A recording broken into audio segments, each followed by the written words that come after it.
Okay, hello Divyansh Sharma जी। आपका जी, MPPSC assistant professor economics में selection हुआ है, यानी कि फाइनल इंटरव्यू स्टेज भी क्लियर कर लिया है। सभी लर्नर्स को welcome to MS study Guru again. आज हम बात करेंगे दिव्यांश शर्मा जी से, प्रोफेसर दिव्यांश शर्मा जी से।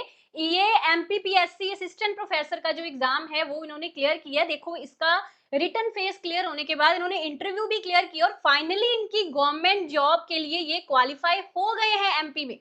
जी हाँ, तो इनसे हम स्ट्रैटेजी पूछेंगे। देखिए, लर्नर सभी बहुत उत्सुक रहते हैं जानने के लिए स्ट्रैटेजीज की, भाई टॉपर्स की क्या स्ट्रैटेजीज रहती हैं, गवर्नमेंट जॉब जिन्होंने हासिल की कैसे वो पढ़े, कितने घंटे पढ़े, क्या रिसोर्सेज थे। तो सब चीजें आज हम डिस्कस करने वाले हैं। जितने भी लर्नर्स इस सेशन को देख रहे हैं, एंड तक बने रहिएगा। ये सेशन आपकी जिंदगी बदल सकता है, आपके सपनों के लिए ये एक प्रेरणा हो सकता है। ठीक है जी। दिव्यांश शर्मा जी, कॉन्ग्रेचुलेशन आपको। Thank you ma'am. जी, तो जी बताइए मैम। आपने कैसे स्टार्ट किया, क्या आपके रिसोर्सेज थे, क्या शेड्यूल था? बिकॉज बहुत बड़ी उपलब्धि है ये। जी मैम, मैंने आपका कोर्स परचेज़ किया था मैम एमपीपीएससी असिस्टेंट प्रोफेसर का। मेरी 2022 में पीजी कंप्लीट हुआ था इकोनॉमिक्स में। ओके। बेसिकली मैम मैं साइंस बैकग्राउंड से था, पर मैंने पीजी इकोनॉमिक्स में किया था। गवर्नमेंट सर्विसेज की प्रिपरेशन भी कर रहा था साथ-साथ में।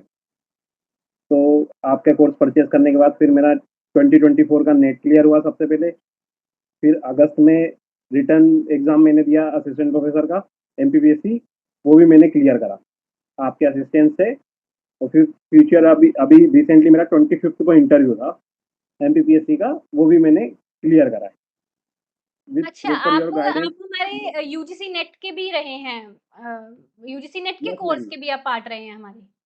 Yes ma'am. फिर तो पहले भी कभी हमारी सक्सेस स्टोरीज में आए होंगे। हाँ मैम। ओके, ठीक है। 2024 जून में तो नेट क्वालिफाई कैसे किया था मतलब मैंने। आपने मैनेज किया? क्लासेस कैसे देखते थे? नोट्स अपने बनाते थे या जो पीपीटीज़ थी उनसे पढ़ते थे? कितना टाइम दिन में पढ़ते थे? इन चीज़ों के बारे में आप बताइए प्लीज़। नियरली मैम मैं 8 टू 10 आवर्स डेली पढ़ता था। आपके जो लाइव लेक्चर्स थे वो मैंने देखे, नोट्स प्रिपेयर करे उसके अकॉर्डिंगली। आपकी जो बुक थी उसे मैंने प्रेफ़र करा। सारे नोट्स मैंने जो पूरी 10 यूनिट्स के मैंने नोट्स प्रिपेयर करे। फिर उसके बाद मैंने उसे कट डाउन करके हर यूनिट को लगभग 2 टू 3 पेजेस में कट डाउन करा लास्ट डेज़ के लिए एग्ज़ाम में, ताकि मैं रेडी हो सकूँ पूरी तरीके से। और मैं सिविल सर्विसेज़ की भी तैयारी कर रहा था, तो एमपी मेरा लगभग क्लियर था। तो ओके, मेरे 50 में से लगभग 38 नंबर एमपी में ही आए हैं बहुत और बढ़िया, 100 नंबर इसमें है। तो बहुत 138 बढ़िया। मेरा। और मैम इंटरव्यू में भी एक्सपीरियंस, बेसिकली उन्होंने मुझसे को इन्फ्लेशन के बारे में पूछा था। कॉस्ट पुश इन्फ्लेशन क्या होता है? ओके, रेशनल एक्सपेक्टेशन हाइपोथेसिस पूछा था उन्होंने, किसने दिया है? बता दिया था मैंने, जॉन मूट ने रेशनल एक्सपेक्टेशन हाइपोथेसिस दिया है। बिल्कुल। फिर उन्होंने एसडीजी गोल्स मुझसे पूछे, एसडीजी गोल्स किसने दिए? वो भी मैंने बता दिया था यूनाइटेड नेशन ने। फिर उन्होंने पूछा था कि आज एसडीजी गोल्स में कॉमन गोल्स कौन-कौन से हैं? तो यहाँ ओके, मुझे पता नहीं था, पर मैंने रिलेट करने की कोशिश करी कि ज़ीरो हंगर ये हो सकता है कॉमन गोल। तो ऐसे कुछ उन्होंने क्वेश्चन्स मुझसे पूछे थे। डिमांड से क्वेश्चन मुझसे पूछा था, लॉ ऑफ डिमांड किसने दिया? सब बेसिक सब्जेक्ट स्पेसिफिक ही मुझसे पूछा गया था। दिव्यांश जी, मुझे एक चीज़ बताइए, जैसे ठीक है, नॉलेज तो काम आती है इंटरव्यू में आपकी, आपका यस कॉन्फिडेंस, मैम। प्रेज़ेंट करने का तरीका, ये चीज़ें भी आई थिंक काफ़ी काम आती हैं और आपने ये चीज़ें बेस्ट दी होंगी तभी इतने कैंडिडेट्स में से आपका सिलेक्शन हुआ। जी मैम। जी, बिल्कुल मैम, कॉन्फिडेंस बिल्कुल हाई रखना है उस टाइम। बिल्कुल भी आपको घबराना नहीं है वहाँ इंटरव्यू पैनल में। बिल्कुल दिव्यांश बेसिकली जी। यही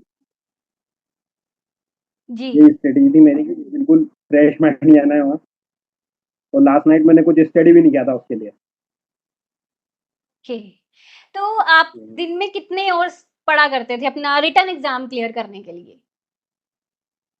मैम 8 टू 10 आवर्स मैंने स्टडी की है।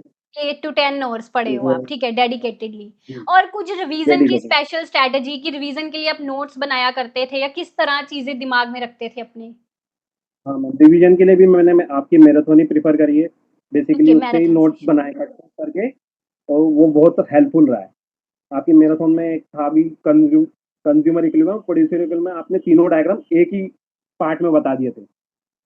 तो वहीं से क्लियर हो गया था कि अलग-अलग पढ़ने की ज़रूरत नहीं पड़ी उन्हें और हम रिलेट भी कर पाए क्योंकि इंटरव्यू में बेसिकली रिलेशन वाले क्वेश्चन्स ज़्यादा पूछे उन्होंने।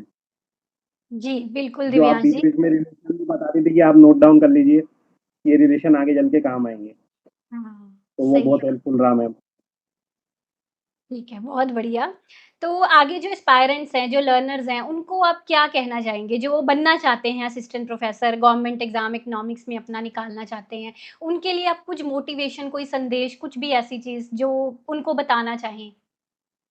सबसे पहले तो मैम बिल्कुल वो कोशिश करते रहो, पेशेंस बहुत ज़रूरी है इस एग्ज़ाम में, आपको पेशेंस रखना बहुत ज़रूरी है और आपके नोट्स सफिशिएंट है मैम, इससे बाहर कुछ भी नहीं जाता।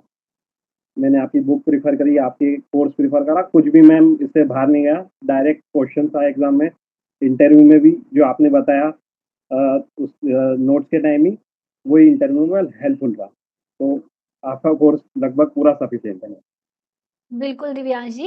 अच्छा ये भी पता ना लगा कुछ कि इस हाँ, कि आपका कोर्स प्रेफ़र करें मैम, बहुत हेल्पफुल बिल्कुल रहा है। क्योंकि दिव्यांश मैं जी। साइंस बैकग्राउंड से था और मैंने इकोनॉमिक्स में पीजी किया है और फिर आपके कोर्स से बहुत हेल्प मिली मैम। बहुत शुक्रिया दिव्यांश जी। आज ये भी ना हर कोई लर्नर मैं हमेशा बोलती हूँ कि अगर आप कोई एजुकेटर फ़ॉलो करते हैं, तो सभी चीज़ें देखा करें, सारा कंटेंट देखें, सारे वीडियोज़ जी देखें। मैम। ज़्यादातर स्टूडेंट्स ऐसे होते हैं कंप्लीट नहीं करते सारा कुछ, बीच में छोड़ देते नहीं, नहीं हैं मैम, चीज़ें, ये कंप्लीट एक करना बहुत रीज़न ज़रूरी बनता है है। मैम। जी, बिल्कुल। Yes ma'am. तो दिव्यांश जी आपके पेरेंट्स को भी हमारी तरफ से पूरी एमएस स्टडी गुरु की टीम की तरफ से बहुत-बहुत कांग्रेचुलेशंस बहुत खुशी हुई होगी उनको और बहुत नाम हाँ कमाया है मैम। आपने और आगे भी इसी तरह अपने पेरेंट्स का और मेरा हमारा भी नाम रोशन करते रहिएगा। बेस्ट ऑफ लक आपको अपने आने वाले फ्यूचर के लिए। Thank you. जी ma'am. Thank you so much ma'am for your guidance. Thank you.